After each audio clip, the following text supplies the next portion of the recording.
convenience। बहुत समय पहले की बात है। एक छोटे से शहर मंगलापुर में दो बहनें रहती थीं। दोनों बहनों में बड़ा प्रेम था। उनके माँ बाप की बचपन में मृत्यु हो गई थी। बड़ी बहन राधा घरों में काम करके अपना और अपनी बहन सीता का पेट पालती थी। एक दिन की बात है। राधा, ऐसा कब तक चलेगा? रोज रोज वही खाने की दिक्कत। ना ही हम सब ठीक से खा पाते हैं और ना ही पहन पाते हैं। पर मैं भी क्या कर सकती हूँ बहन, मुझे इस काम के अलावा और कोई काम भी तो नहीं आता। राधा, क्यों ना मैं भी तुम्हारे साथ घरों में जाकर काम किया करूँ? खबरदार, अभी तेरी पढ़ने लिखने की उम्र है और तू घरों में जाकर काम करने की बात कर रही है। अरे, मैं तुझे पढ़ा लिखा कर टीचर बनाना चाहती हूँ। राधा की बात सुनकर सीता चुप हो जाती है। वो कुछ नहीं बोलती और जाकर चुपचाप सोने चली जाती है। क्या करूँ इस लड़की का, ये तो कुछ समझती ही नहीं। मैं तो इसे पढ़ाना लिखाना चाहती हूँ, पर यह है कि काम करने की जिद कर रही है। और अगले दिन, सीता, सीता, मैं काम करने जा रही हूँ, तुम अपना ध्यान रखना और किसी को भी घर में मत आने देना। ठीक है राधा, तुम आराम से अपने काम पर जाओ। राधा अपनी मालकिन के घर काम करने जाती है। घर का काम करके वो शाम को अपनी मालकिन से पैसे मांगती है। मालकिन जी, मुझे कुछ पैसे की जरूरत है, मुझे कुछ पैसे दे दो। अरे, अभी तो तुझे परसों ही पैसे दिए थे, फिर तुझे इतनी जल्दी पैसे की क्या जरूरत पड़ गई? वो मालकिन जी, मुझे अपनी बहन के लिए किताबें खरीदने के लिए चाहिए। अभी नहीं है मेरे पास पैसे वैसे। और क्या करेगी तू अपनी बहन को पढ़ा लिखा कर? और रोज रोज तू पैसे मांगती है। अरे, मैं नहीं दे पाऊंगी। तुझे काम करना है तो कर, वरना जा यहाँ से, समझी? मालकिन जी, आप ऐसे मत बोलिए। मैं अपनी बहन को पढ़ा लिखा कर टीचर बनाना चाहती हूँ। अब तू उसे टीचर बना या चाहे कुछ बना, मेरे पास नहीं है पैसे। देख, मैं ये तुझे रोज रोज पैसे नहीं दे सकती और तू कल से काम पर मत आना।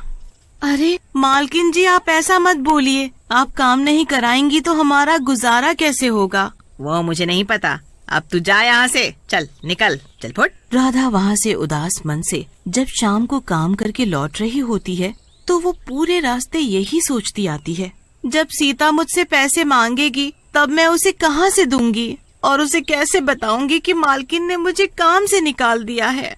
राधा ये सोचते सोचते वहीं रास्ते में एक पेड़ के नीचे बैठ जाती है और रोने लगती है। राधा जिस पेड़ के नीचे बैठी रो रही होती है, उसी पेड़ पर बैठी चुड़ैल राधा को रोते देख रही होती है। तभी चुड़ैल राधा के सामने आ जाती है। चुड़ैल, चुड़ैल! राधा चुड़ैल को देखकर भागने लगती है। अरे अरे, भागो मत, मुझसे मत डरो, मैं तुम्हें कुछ नहीं करूँगी। पर तुम तो चुड़ैल हो और मैं कैसे मानूं कि तुम मुझे कुछ नहीं करोगी? हाँ? अरे सच में कुछ नहीं करूँगी। अच्छा, अब तुम मुझे ये बताओ कि तुम इस तरह रो क्यों रही थी? हाँ? राधा फिर चुड़ैल को सारी बात बताती है। तुम चिंता मत करो, सब ठीक हो जाएगा। अब तुम बस अपने घर जाओ। राधा जब अपने घर जाने लगती है तो चुड़ैल भी राधा के साथ साथ उसके घर चली जाती है। इस बात का पता राधा को नहीं चलता कि चुड़ैल उसके साथ उसके घर आ गई है। राधा के घर आते ही सीता राधा से पैसे मांगती है। राधा, तुम अपनी मालकिन से पैसे मांग कर लाई हो? वो सीता, मालकिन ने मुझे पैसे देने से मना कर दिया। पर तू चिंता मत कर बहन, मैं कहीं न कहीं से पैसे का इंतजाम कर दूंगी। राधा ने मन ही मन सोचा कि मैं सीता को कैसे बताऊं कि मालकिन ने मुझे काम से निकलवा दिया है। राधा, क्या बात है, आज तुम कुछ उदास लग रही हो, कुछ हुआ है क्या? राधा सीता की बात सुनकर रोने लगती है।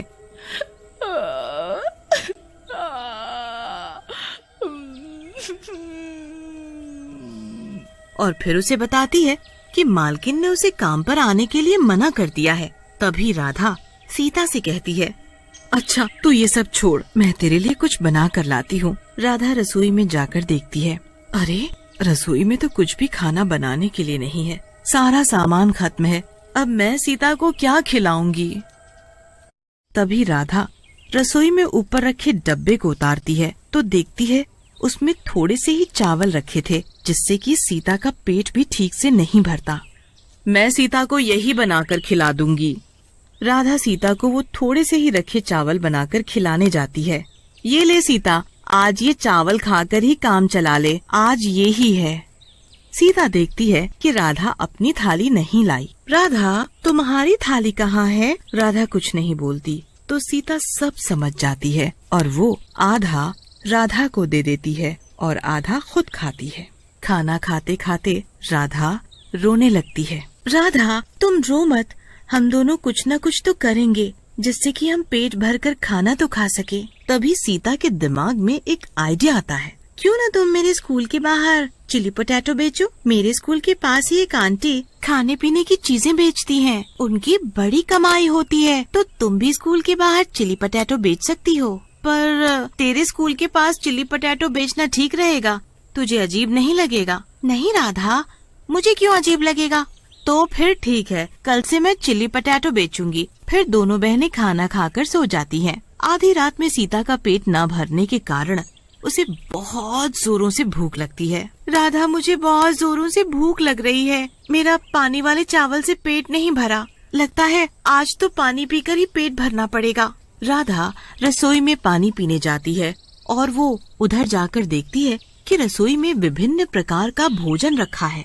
राधा खाना देखकर बहुत खुश हो जाती है और दोनों बहनें पेट भरकर खाना खाती हैं और सो जाती हैं। और अगली सुबह राधा सुबह जल्दी उठकर चिली पोटैटो बनाने की तैयारी करने लगती है। जब चिली पोटैटो बनकर तैयार हो जाता है, सीता, मैं चिली पोटैटो बेचने जा रही हूँ, तुम समय से स्कूल चले जाना, ठीक है? ठीक है राधा। राधा स्कूल के बाहर चिली पोटैटो बेचने लगती है। चिली पोटैटो ले लो, चिली पोटैटो ले लो, गर्मा गर्म चिली पोटैटो, आ जाओ जल्दी जल्दी आ जाओ, ताजे ताजे गर्मा गर्म, जो खाएगा वो उंगलियां चाटता रह जाएगा। जल्दी जल्दी आओ, चिली पोटैटो खाओ। दीदी, एक प्लेट चिली पोटैटो दे दो ना। अभी देती हूँ बच्चों, अभी देती हूँ, ठहरो जरा। राधा उसे चिली पोटैटो दे देती है। वो बच्चा चिली पोटैटो खाने लगता है और खाकर कहता है, अरे वाह, ये तो बड़े स्वादिष्ट चिली पोटैटो हैं। दीदी, मुझे एक प्लेट और देना। अरे, तुम्हें चिली पोटैटो अच्छे लगे? हाँ दीदी, मुझे और खाना है। हाँ, अभी देती हूँ। राधा उस बच्चे को एक प्लेट और देती है और जब उसके चिली पोटैटो बिक जाते हैं, तब वो अपना ठेला लेकर अपने घर की ओर चल देती है। देखते ही देखते राधा की दुकान पर चिली पोटैटो अच्छी मात्रा में बिकने लग जाते हैं। राधा एक दिन सीता से बात करते हुए, अरे सीता, मुझे अब लग रहा है कि मुझे हेल्पर की जरूरत पड़ेगी। अब रेहड़ी पर बहुत भीड़ होती है। राधा ये बात बोलती है, तभी चुड़ैल उनके आगे आ जाती है। अरे, तुम तो वही चुड़ैल हो ना जो मुझे पेड़ के नीचे मिली थी? हाँ, मैं वही चुड़ैल हूँ और मैं तुम्हारी तब से मदद कर रही हूँ। अरे कैसे? और तुम यहाँ कैसे आई? मैंने उस दिन तुम्हें रोते हुए देख लिया था और मैंने तभी ठान लिया था कि मैं तुम दोनों की मदद करूँगी और तभी से मैं तुम्हारे साथ आ गई। उस दिन मैंने रात को देखा कि तुम्हारे पास तो खाने के लिए खाना भी नहीं है, तभी मैंने तुम्हारे लिए खाने का रात में इंतजाम किया। अच्छा, रात में इतना सारा खाना तुमने रखा था क्या? हाँ, मैंने अपनी शक्तियों से तुम्हारे लिए खाना प्रकट किया था। अच्छा, अब मैं समझी। हाँ, तुम दोनों बहनें मुझे गलत मत समझना। मैं तुम्हारी मदद ही करने आई थी और मैं चाहती हूँ तुम्हारी हमेशा मदद करूँ। अच्छा, तो तुम मेरी चिली पोटैटो बेचने में मदद करोगी? हाँ, क्यों नहीं, बिल्कुल करूँगी। अगले दिन से ही राधा और चुड़ैल दोनों एक साथ रेहड़ी लगाते हैं और चिली पोटैटो बेचते हैं और खूब पैसे कमाते और सीता की अच्छे से पढ़ाई करवाते।